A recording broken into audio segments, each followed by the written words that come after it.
Maintenant, nous allons continuer notre parcours. Vous êtes toujours là, ça va? Oui, personne ne dort? C'est bien. Parce que celui qui va nous parler maintenant, il vient de loin, de très loin pour nous. Et nous sommes très très reconnaissants de l'accueillir. C'est Bob Ekblad.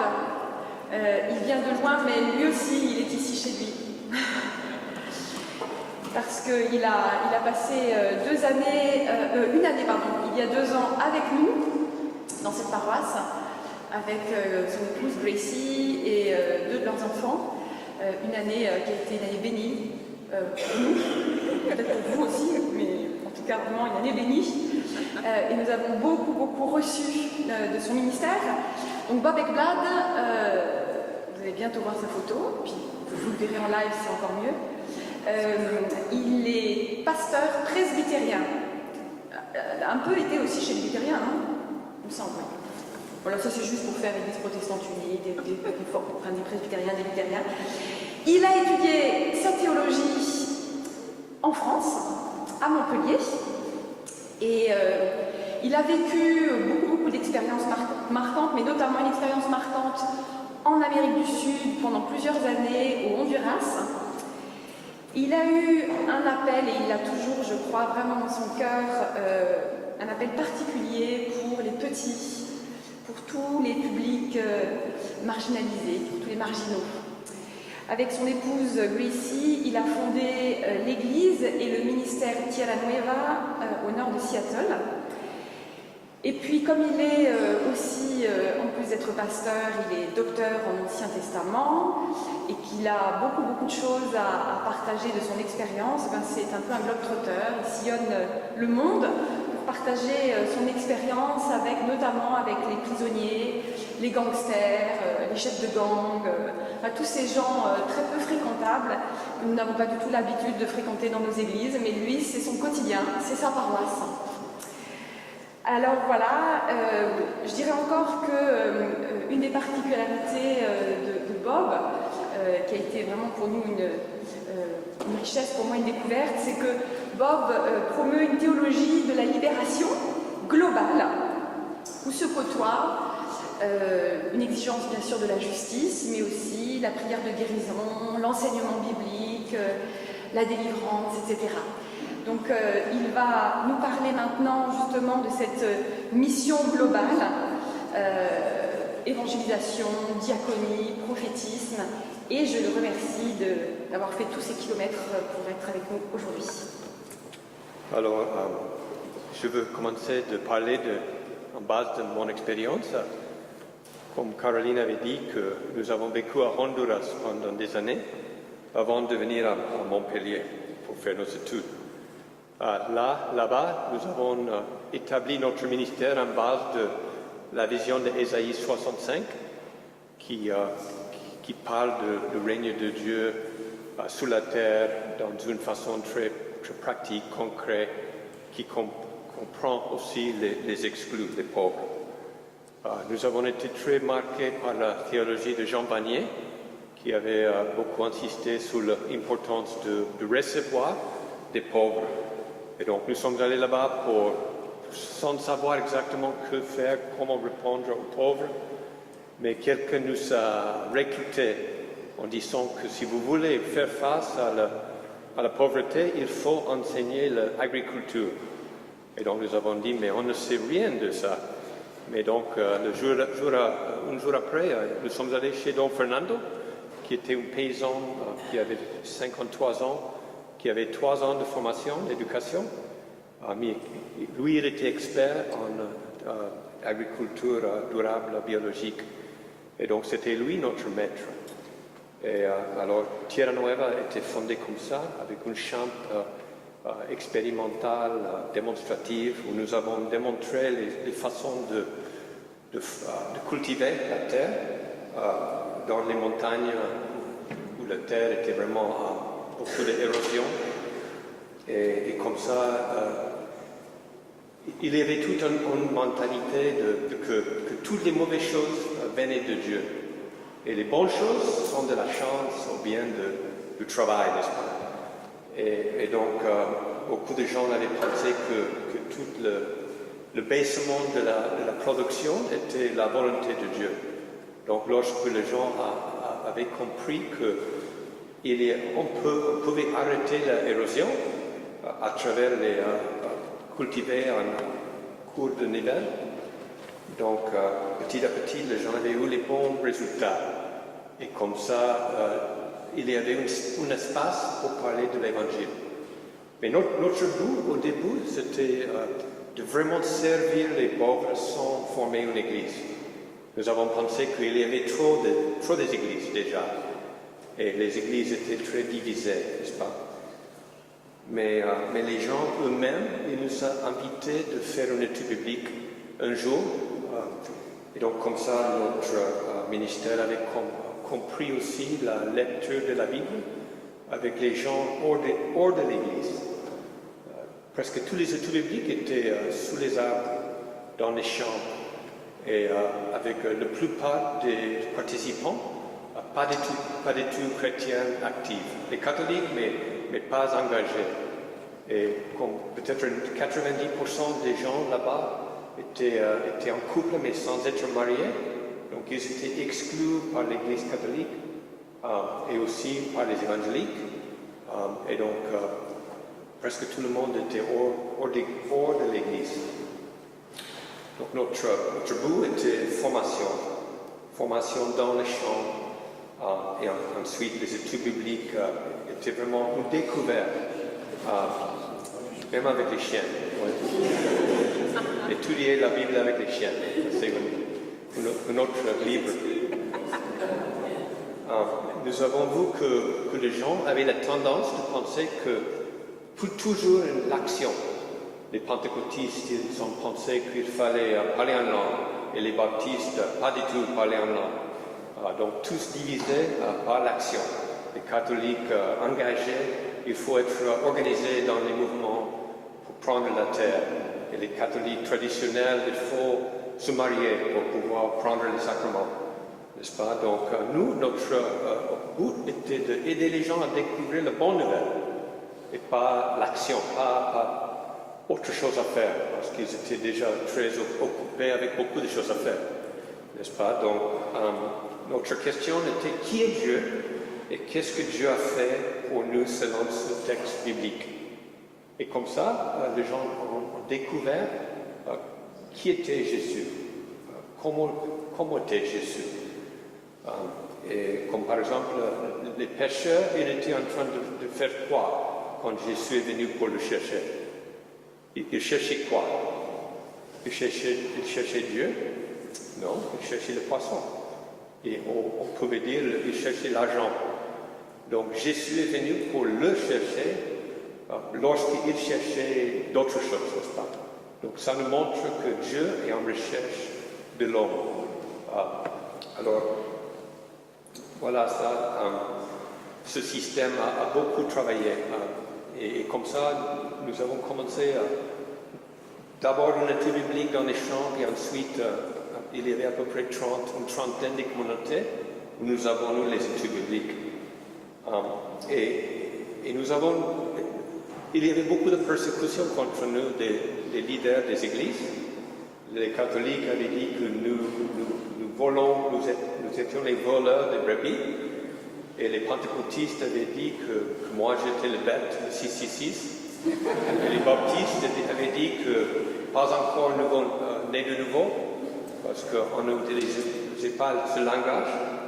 Et bon, et aussi beaucoup ont dit que nous étions des communistes, n'est-ce pas? Et enfin, nous avons échappé notre ministère là-bas pour venir nous réfugier en France pour faire des études. Nous avons vraiment besoin de la formation. Et c'était ici en France où nous avons reçu un appel pour être pasteur et pour devenir, rentrer dans l'église et pour retourner aux États-Unis. C'était vraiment très important, la France et nos professeurs à Montpellier, pour cette étape importante de notre retour. Donc nous sommes allés comme les missionnaires de la France aux États-Unis. Oui. avec la bonne théologie française. Alors, et moi, j'étais comme Jonas, je n'ai pas voulu vraiment retourner à travailler avec les exclus, parce que j'avais un enfant et un deuxième qui venait. Alors, mais c'était impossible de résister à cet appel. Nous étions jetés vers le nord de Seattle pour travailler, pour fonder Tierra Nueva, qui avait commencé dans une maison d'arrêt. J'étais aumônier des Mexicains. Et voilà, notre ministère là-bas était sous la base de ce texte de Luc 15, où Jésus parle de berger qui cherchait le brebis perdu jusqu'à trouver. Et donc, nos études bibliques étaient 2-3 fois par semaine avec les prisonniers et les membres des gangs. Et moi, j'étais habitué à travailler avec les outlaws de type hondurien.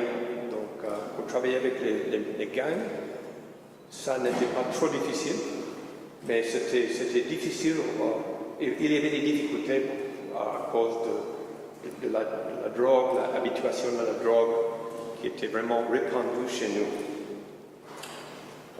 Nous sommes allés pour rendre visite aux Mexicains sans papier dans les champs et c'était nécessaire de commencer un journal bilingue pour dénoncer les abus des droits de l'homme, de la migration, parce que la migration, les agents de la migration étaient en train de chasser les gens et de le mettre en prison pour le mettre en dehors des États-Unis. Donc il y avait beaucoup manque de confiance en nous en tant que Blanches, en tant qu'Américains. Donc en base de notre journal, c'était possible de gagner la confiance des gens. Et comme ça, nous avons commencé une étude biblique. Mais c'était toujours important d'aller chez les gens, même dans les champs.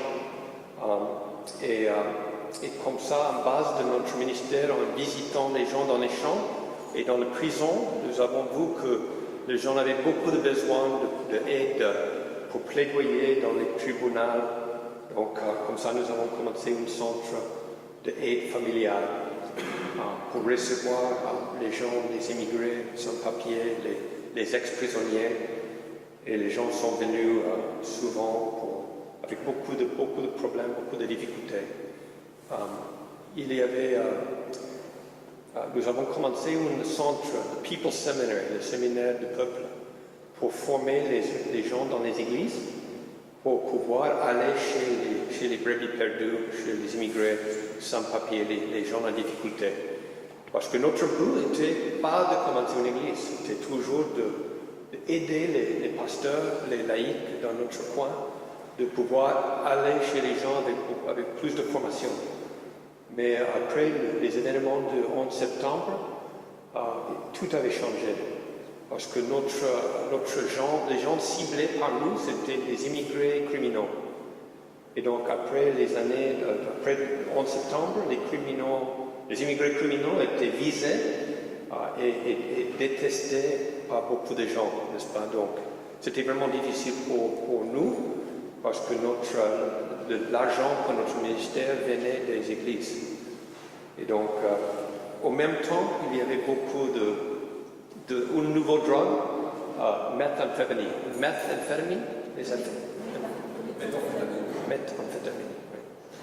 et qui était partout dans notre coin, qui a beaucoup démoli les cerveaux des gens. Et moi, c'était vraiment difficile de voir ça, n'est-ce pas? Donc, en base de ces événements du 11 septembre, nous avons décidé de commencer une église. C'était à cause du fait qu'il n'y avait pas des églises contre la guerre en Irak et Afghanistan. Et donc, comme ça, pour pouvoir former nos enfants comme les objecteurs de conscience, et aussi pour avoir un enclos pour pouvoir prendre les brebis que nous avons trouvées. Comme ça, nous avons commencé une église. Il y a novembre 2011, 2001. 2001? Yeah. Bon.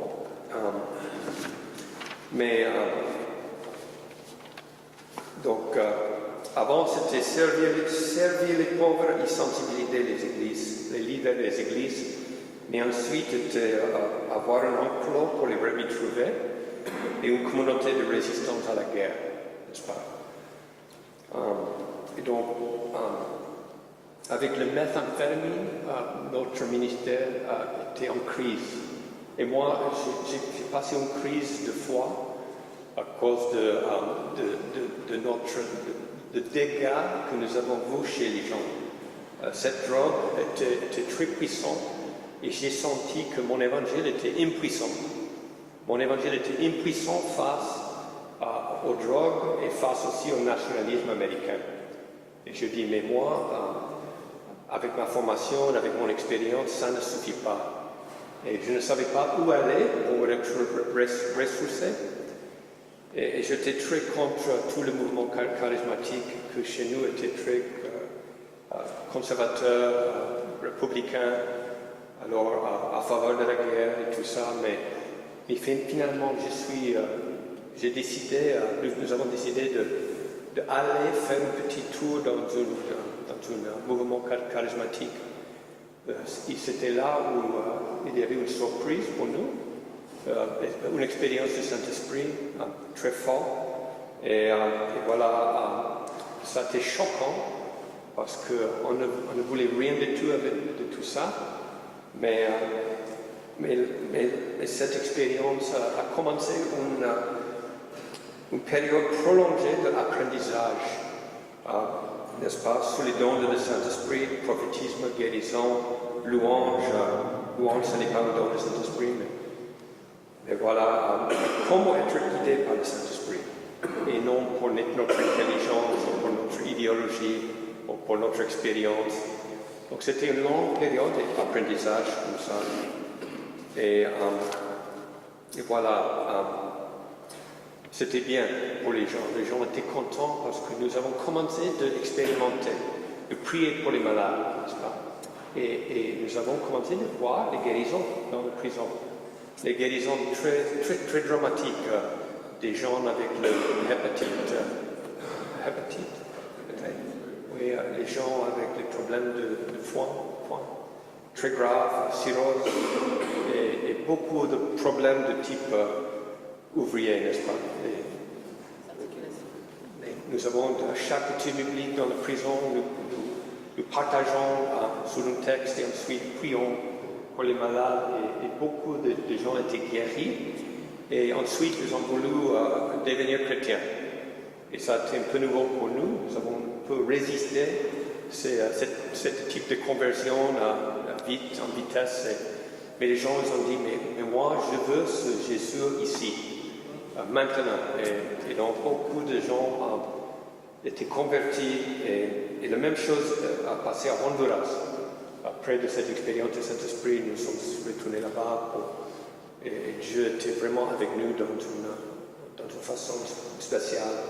Beaucoup de guérison et notre effort là-bas était surtout sur la formation des églises de maison. Beaucoup de jeunes sont venus pour nous rendre visite, intéressés pour notre théologie ancienne, la théologie de libération. Mais ils ont trouvé que nous étions avec cet intérêt pour le Saint-Esprit. Mais c'était bien parce que ces jeunes, nous avons formé pour aller chez les gens. Et nous avons tout un effort d'aller dans les rues et chez les gens en utilisant Luc 10, cette façon d'aller chez les gens vraiment pour un groupe de 2 ou 3 pour recevoir leur hospitalité, pour être les invités au lieu d'inviter les gens chez nous et ensuite pour prier pour les gens. Une différence avec les témoignages de Jéhovah, c'est que notre but était d'être là, pour manger avec eux et ensuite pour demander, bon, est-ce qu'on peut prier pour vous pour quelque chose? Et les gens, toujours, ils ont des difficultés. Donc on prie et ensuite on annonce l'évangile dans une façon contextuelle et comme ça les gens sont venus de plus en plus dans notre église et et voilà, notre Église a augmenté. Maintenant, nous avons une communauté de foi de 60 à 70. Plus si tout le monde vient, notre communauté de foi est faite par les exclus, par les gens que nous avons tués dans la prison et leurs familles. Nous avons un moment de louange de à peu près 30 minutes et toujours un sermon, mais un peu dialogique, nous disons, un dialogue.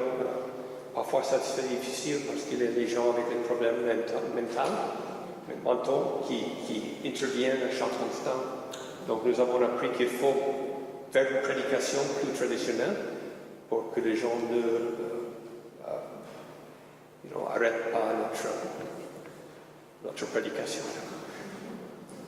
Et toujours la communion chaque dimanche, la Sainte Seine, parce que beaucoup de gens ne comprennent rien de prédication, mais ils comprennent le corps du Christ, le sang du Christ, et c'est très très fort. Voir les enfants, voir les jeunes, les personnes âgées, tout le monde recevoir le corps du Christ, le sang du Christ. Beaucoup de prisonniers viennent chez nous, les ex-prisonniers viennent, et nous prions pour ces gens. Et nous avons les baptêmes. Vous pouvez voir le 666, beaucoup de gens tout à fait consacrés à Santa Muerte, les saints de la mort. Et voilà, c'est nécessaire vraiment d'inviter ces gens et de leur donner l'acceptation totale et aussi de faire les mariages et d'offrir les alternatives de travail, n'est-ce pas?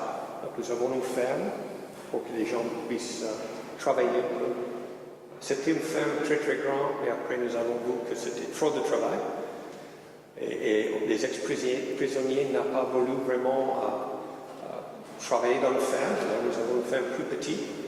Nous avons 2 centres pour les toxicomanes, un pour les femmes, une maison pour les femmes et un autre pour les hommes. Et notre but, c'était toujours la formation. Alors, les grandes lignes de notre ministère, c'est mettre ensemble ce qui trop souvent est divisé. La parole de Dieu, bien étudiée avec le Saint-Esprit et les dons du Saint-Esprit, et aussi le plaidoyer, n'est-ce pas, l'advocacy, accompagner les gens dans les tribunaux, aider les gens, l'aide sociale, mais toujours nous essayons de mettre les choses ensemble. Être rempli par le Saint-Esprit, recevoir l'amour et la sécurité du Père, et aussi le Saint-Esprit indique notre identité et aussi l'enseignement de Jésus qui doit être important. Nous avons une priorité à la mission, n'est-ce pas? L'Église était le fruit de la mission, pas la base de la mission, c'était le fruit de la mission. La mission d'abord, et nous visons toujours les brebis perdues, les gens hors de temps, les populations non atteintes, ou non encore touchées dans notre communauté. Il faut toujours discerner la stratégie, les stratégies pour les chercher jusqu'à trouver, n'est-ce pas? Et ça, ce n'est pas facile. Souvent, on a les échecs et on apprend à travers les échecs. Nous essayons de repérer la mission de Dieu qui est déjà là. Dieu est déjà là, son Saint-Esprit est déjà là en mission. Donc, être dans cette mouvance de ce que Dieu est en train de faire. Un texte très important de base, c'est Ézéchiel 34 pour nous. Fils de l'homme, prophétise contre les bergers d'Israël, prophétise et dis-leur aux bergers, ainsi parle le Seigneur éternel. Malheur aux bergers d'Israël, vous n'avez pas fortifié celles qui étaient faibles, soigné ceux qui étaient malades, pansé ceux qui étaient blessés. Vous n'avez pas ramené ceux qui s'égaraient, cherché ceux qui étaient perdus. Elles ont été disséminées par manque de bergers. Donc c'est ce manque de bergers que nous voyons beaucoup chez nous aux États-Unis. Ce manque de bergers chez les brebis, pas encore trouvé, n'est-ce pas? Donc, pour terminer, donc les pauvres sont nous visons les pauvres et les exclus, les pas désirés, les rejetés, qui nous voyons qui sont visés par Jésus dans les évangiles et aujourd'hui. Pour nous, la compassion est très importante. Matthieu 10, 36 à 39, à la vue des foules, ils ont eu compassion, car elles étaient laissées et abattues comme les brebis qui n'ont pas le berger, n'est-ce pas? Et donc Jésus a toujours insisté, priez donc le Seigneur de la moisson d'envoyer des ouvriers dans la moisson. Et en Luc 10, la première chose que les gens font, c'est de prier à Dieu pour qu'il renvoie, il jette les ouvriers à la moisson, n'est-ce pas? Donc les gens, nous allons pour rendre visite aux gens avec cette perspective comment s'appelle ça, de recrutement des hommes, des femmes de paix. Nous avons, par exemple, trouvé Julio. C'était une brebis vraiment difficile, une brebis qui, après 18 ans de travailler avec lui, j'ai le trouvé dans la prison. Ensuite, il m'a invité à donner une étude biblique chez lui où il vendait le crack. Et donc, nous faisons l'étude biblique toujours avec les interruptions des gens qui venaient pour acheter. Ensuite, c'était une longue histoire, mais finalement, il y a 1 an et demi, il est retourné chez nous. Il a dit que moi, je dois me rendre à Jésus et à Tierre-Noire. Donc, il est venu et il est le portier de notre centre d'aide familiale. 5 jours après qu'il est retourné, nous avons fait le baptême. Et il a commencé de dormir dans le centre de notre centre d'aide familiale. Il a écouté beaucoup de voix, des démons, je ne sais pas quoi, mais nous avons enseigné à Julio à utiliser les psaumes, comme le psaume 91, le psaume 23. Et donc il a commencé de lire les psaumes, et donc il a bien dormi avec l'aide des psaumes.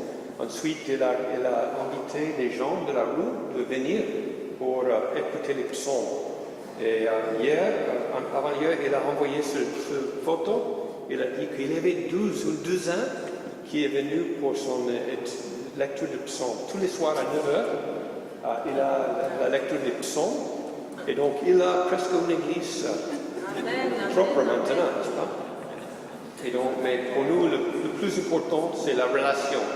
D'aller, de prendre les gens, d'aller dans les montagnes, d'avoir beaucoup de ces jeunes hommes n'a jamais eu un père, n'est-ce pas? Donc, Chris est responsable de notre ministère auprès des gangsters. Donc, il a vraiment un travail paternel auprès de ces gens. Donc, relationnel, proclamation avec les signes qui confirment la parole, prophétisme, guidé par le Saint-Esprit, ciblé aux gens exclus, formation des assistants, les laïcs pour nous aider à faire le travail. Voilà, je pense que je n'ai pas donné plus de temps. Mais voilà, c'est une dernière chose, pour nous, le langage le plus simple possible est très important. Utiliser un langage de la rue, un langage pas théologique.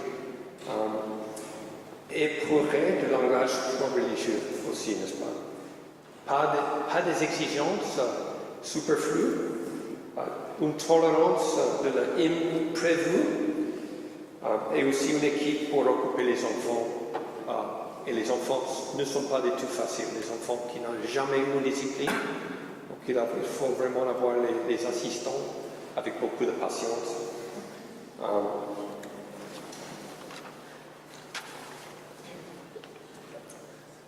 Et je pense que ici en France, il y a un grand besoin de fonder les communautés de foi chez les gens qui sont hors de temps, n'est-ce pas? Et donc, je pense que les églises traditionnelles, historiques, peuvent changer et devenir plus accueillantes, mais il faut penser à inclure les exclus dans la paroisse, n'est-ce pas? Et pas le voir comme une mission hors de la paroisse, mais aussi parfois il faut faire des nouvelles communautés. Et donc nous avons des églises historiques qui sont des partenaires avec nous pour viser telle population. Et je pense que ça c'est une façon aussi comme Andy avait dit, que c'est bon de travailler avec les églises historiques pour pouvoir faire les efforts de commencer les nouvelles communautés. Et je pense que nous avons la possibilité de travailler à cause de nos partenaires, les églises historiques qui donnent le financement pour notre équipe. Alors, merci.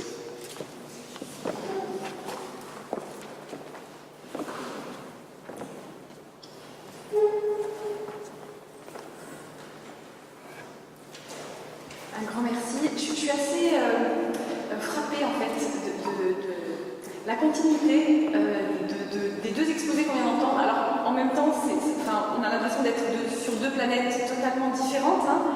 Le Marais, ce quartier de la Bastille à Paris, et puis Tierra Nueva avec l'expérience de Bob, mais il y a des choses qui sont revenues très fortement, l'importance du relationnel, de permettre aux gens de trouver leur place, et aussi l'importance de permettre aux gens d'être libres, pour pouvoir vraiment à leur tour servir le Seigneur.